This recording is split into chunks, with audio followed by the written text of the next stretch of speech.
Tu es déjà marié. Hey, hey, tu es déjà marié. Hey, tu ne te recouches plus jamais. Tu vois, je refuse le veuvage. Je refuse le célibat chez toi. Pendant que je suis en train de prier, je lève ces deux mains et je prophétise ta progression au nom de Jésus. Il faut révoquer le terme.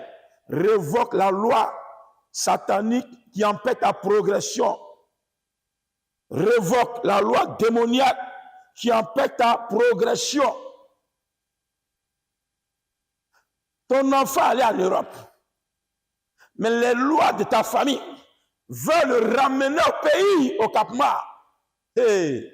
Les gens, tu as été nommé, mais la loi de ta famille veut te ramener sur le point de départ. Tu es pasteur. Hey. On veut te ramener. On te met dans l'ivrognerie. On veut que tu redeviennes païen. Hey. Malgré que Dieu t'utilise, mais il y a une loi qui te réclame. Il y a une loi qui te cherche. C'est quelle loi qui te recherche? La nuit, pendant que tu dors, tu fais les cauchemars, on te poursuit. Tout ce qu'on poursuit dans les rêves, c'est que la loi a commencé à les rechercher. Si tu as été guéri, les gens reçoivent le miracle. Quand on parle de miracle, ce qui est tombé sur toi instantanément. Voilà, ce qu'on appelle le miracle, la grâce. C'est tombé, tu as été localisé, c'est tombé sur toi. Ça tournait, ça c'est tombé sur toi. Il n'y a pas de problème. Le monsieur est parti, 38 ans de paralysie. Personne pour le jeter dans l'eau, personne pour le dans la piscine, personne pour l'aider. En une fraction de seconde, le monsieur a reçu sa guérison instantanément. C'est ce qu'on appelle un miracle. Il y a des gens qui sont mariés par miracle. Il y a des gens qui ont voyagé par miracle. Il y a des gens qui sont enrichis par miracle. D'autres sont venus pasteurs par miracle. Ils sont devenus scellés par miracle. Mais est-ce que tu as révoqué? Est-ce que tu as traité la loi de ta famille? Tu es devenu milliardaire par miracle. Tu es devenu président par miracle. Tu es devenu ambassadeur par miracle. Hey. Je dis, tu es devenu ambassadeur par miracle. Mais est-ce que tu as traité la loi? Tu connais la loi de ta famille. Les justiciers veillent sur la loi. Les gendarmes veillent sur la loi. Les démons veillent sur la loi.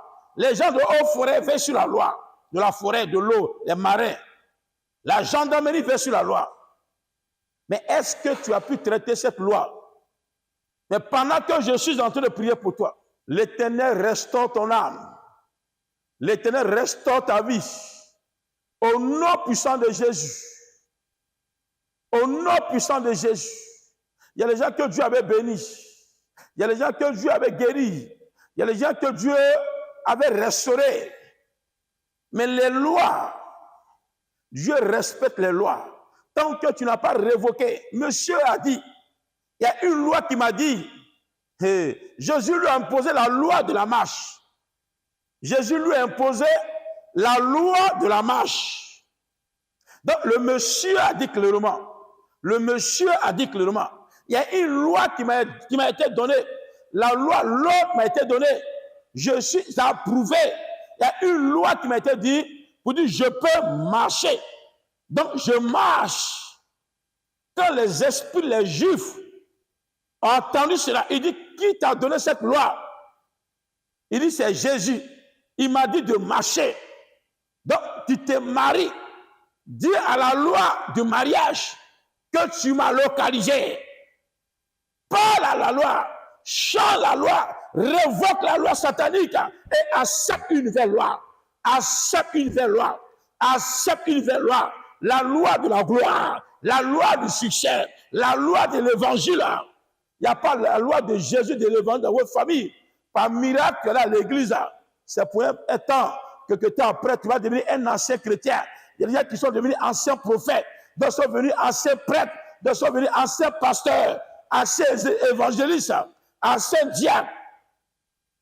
La loi de la famille les a tous rattrapés.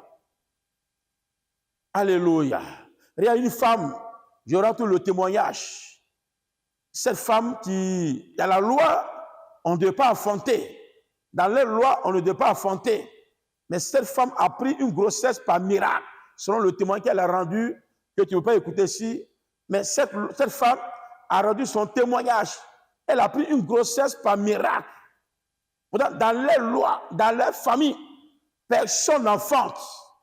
Ta tante a pris une grossesse, elle est morte. Sa soeur est morte à l'accouchement. C'est une loi. Dans la famille, les gens meurent à l'accouchement. C'est la loi de la famille. Je sais de quoi tu parles. Ça n'a rien à voir avec Jésus a payé le prix sur la croix. Ça fait 2000 ans. Ça n'a rien à voir. C'est la semaine passée, c'est l'année passée que les méchants ont établi cette loi dans ta famille.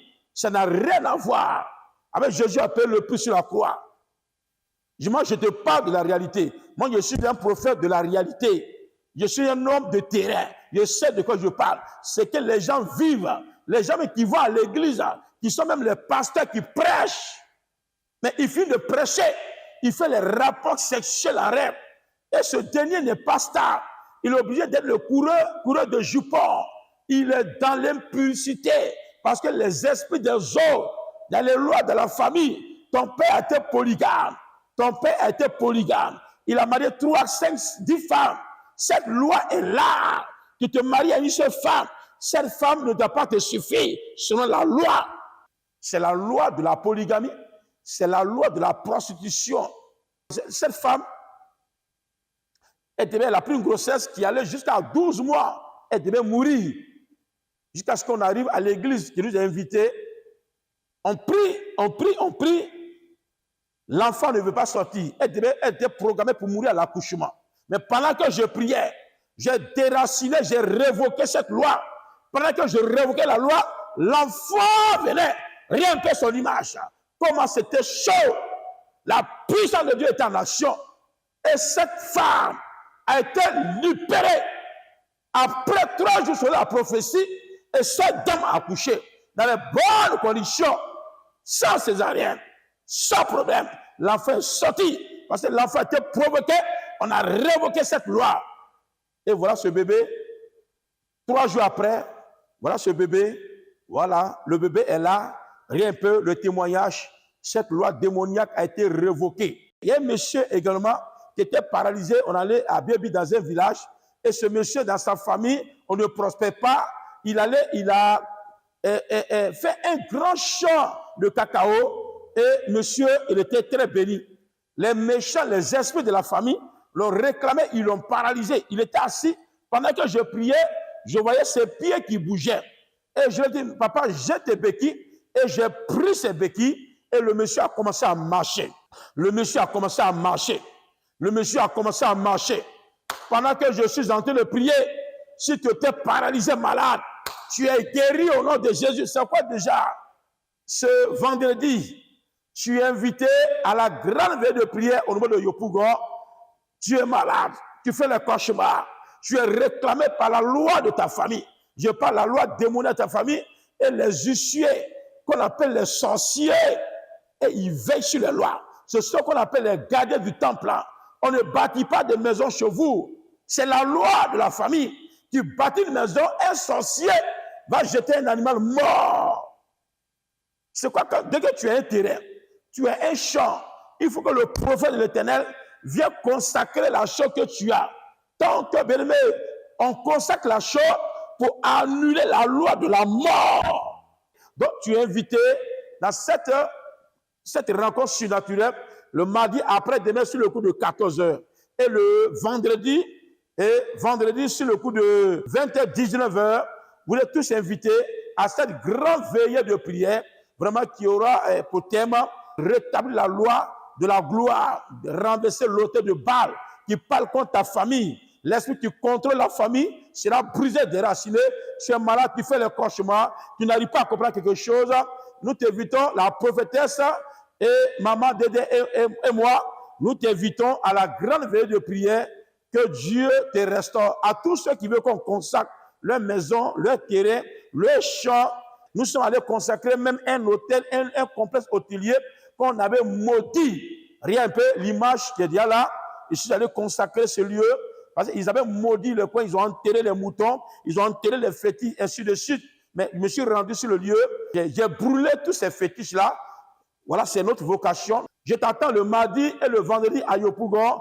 C'est au Toit Rouge, au feu de Toit Rouge, à la salle de Jourdain. Dès que tu es feu, l'homme de Dieu est là, il t'attend pour la grande veille de prière. Que Dieu te bénisse. Shalom chez toi.